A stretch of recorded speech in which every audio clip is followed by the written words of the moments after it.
मैं एक पार्क में ऐसे ही खेलने गई, वॉक करने के लिए। तो मैं प्लान करके नहीं गई थी कि मेरे को खेलने जाना है। तो कुछ बच्चे बैडमिंटन खेल रहे थे, तो मैंने कहा मैं भी खेल लूँ आपके साथ। उन्होंने कहा आप खेल लो। तो ऑब्वियसली मैं प्लान करके नहीं गई, चप्पलों में गई थी।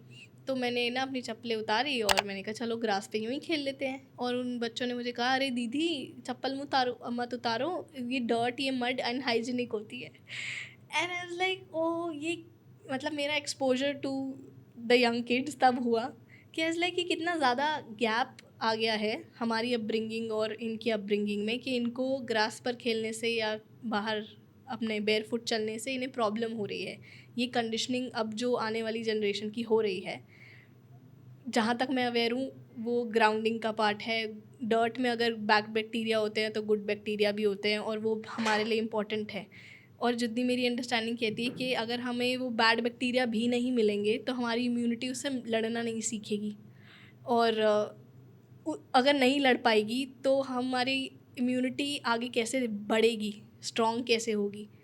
तो तब मेरे लिए एक मेजर शौक था ये, कि आपका क्या इस चीज़ पे टेक है? आप भी एक्सपीरियंस करते हो ऐसे केसेस? बिल्कुल करते हैं। और आप जितने भी टेलीविज़न एड्स आजकल देखेंगे, उसके ऊपर सोप के एड्स आते हैं और डिटर्जेंट्स के आते हैं, क्लीनिंग एजेंट्स के आते हैं। वो सब यही बता रहे हैं कि सब जगह बैक्टीरिया भरे पड़े हैं, आपकी स्किन के ऊपर, आपके बर्तनों में, आपके कपड़ों में, उन सबको मार दीजिए। तो ये एक मार्केटिंग गिमिक है। जहाँ तक रहा सवाल इम्यूनिटी का, जब से इंसान पैदा होता है और जब तक मरता है, उसको करीब करीब 1 lakh antigens which can be chemicals, which can be viruses, bacteria, उसको ज़िंदगी में मिलेंगे। और वो उन 1 लाख के विपरीत अपने एंटीबॉडीज़ बनाएगा। अब इन बच्चों को शायद 1 लाख नहीं मिल पाएंगे क्योंकि शुरू से अवॉइड कर रहे हैं। तो ये जब इनको मिलेंगे जिस दिन, उस दिन इनको बहुत ज़्यादा बीमारी झेलनी पड़ेगी। तो एक आप वैक्सीन लगाते हैं जी। तो वैक्सीन में आप डेड वायरस यूज़ करते हैं।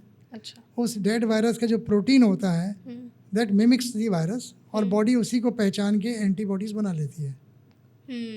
अब जब आपको एक्चुअल इन्फेक्शन मिलता है, जैसे हेपेटाइटिस ए या ई का इन्फेक्शन हो जाए, तो हेपेटाइटिस ए और ई वायरस जो है बॉडी में गया, हेपेटाइटिस हुई, लेकिन उसके बाद आपको ज़िंदगी भर ये हेपेटाइटिस दोबारा नहीं होगी। तो एक तरह से आपकी इम्यूनिटी हो गई। हेपेटाइटिस ए के अगेंस्ट तो खैर वैक्सीन है, आप लगा सकते हैं। ई की अभी कोई वैक्सीन नहीं बनी है, ठीक है। लेकिन सब चीज़ों की वैक्सीन तो नहीं बना सकते। इसलिए बहुत सारी चीज़ें हैं जो आपको झेल के उनकी अपने आप ही वैक्सीन बनानी है, अपने आप ही इम्यूनिटी डेवलप करनी है, और वो समय के साथ हो जाएगा। अगर आपका जीवन संतुलित है, नियमित है, आप बैलेंस डाइट खा रहे हैं, तो आपका पोषण अच्छे होने से आपकी इम्यूनिटी जल्दी डेवलप हो जाएगी। अगर आप एंटीबायोटिक्स के भरोसे रहे तो धीरे धीरे धीरे धीरे आपकी इम्यूनिटी बहुत कम रह जाएगी, और बड़ा इन्फेक्शन आने पे आप बहुत ज़्यादा बीमार पड़ सकते हैं। तो मतलब इतना अपने आप को सेव करके भी नहीं चलना है। मुझे आपके एग्जांपल से वो बात मैं कोरिलेट कर पा रही हूँ कि जिसकी ज़िंदगी में जितने ज़्यादा स्ट्रगल्स होते हैं वो उतना स्ट्रांग बनता है। अगर स्ट्रगल नहीं होंगे, अगर आप सब कुछ पैम्परिंग ही आपकी चलती रहेगी और आपके ऊपर छोटी सी भी बीमारी आई तो आप शायद उसको ले ना पाओ। बिल्कुल, living inside a bubble is not very good. Bubble के अंदर आप रह रहे हैं प्रोटेक्टेड फ्रॉम एवरीथिंग, वो भी अच्छी चीज़ नहीं है। थोड़ा थोड़ा इन्फेक्शन अगर आता रहे, आप उसको झेलते रहें, तो आप ज़्यादा स्वस्थ रहेंगे। ठीक है। ये वाली बात आप पेरेंट्स को कैसे कहोगे? पहले तो शुरुआत हम इसी से करेंगे कि भाई एंटीबायोटिक्स इतने मत खिलाओ। और ये है कि ज़रा सा भी चोट लग जाए तो ये नहीं कि आप उसमें एंटीसेप्टिक्स लगा रहे हैं, उसको पानी से धो दीजिए, काफ़ी है। और चोट लग गई है तो आप उस पर कोई मल्हम लगा दीजिए, लेकिन हर बार एंटीसेप्टिक लोकल लगाएं या एंटीबायोटिक्स खिलाएं, वो ठीक नहीं है। उसके बाद नेक्स्ट स्टेप आता है कि उनको घर से बाहर निकलने दें, उनको रेस्पिरेटरी इन्फेक्शंस अगर हो रहे हैं तो होने दीजिए। अपना आएंगे घर पे, गर्म पानी पिएंगे, गरारे करेंगे, उसी से काफ़ी ठीक हो जाएंगे। 2-3 दिन लगेंगे, लेकिन अगली बार उनको वायरस इतनी जल्दी नहीं पकड़ेगा। और वायरसेस तो चेंज होते रहते हैं, लेकिन कई बार एक वायरस से अगर आपको इम्यूनिटी मिलती है तो कई और वायरसेस से भी मिल जाती है। फिर एक नया वायरस आता है, उससे फिर आपको नई इम्यूनिटी बनानी पड़ेगी। तो ये क्रम चलता रहता है।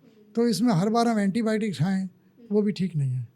अपनी नॉलेज को अपग्रेड करने के लिए हमारे क्लिप्स और शॉर्ट्स चैनल को सब्सक्राइब कीजिए।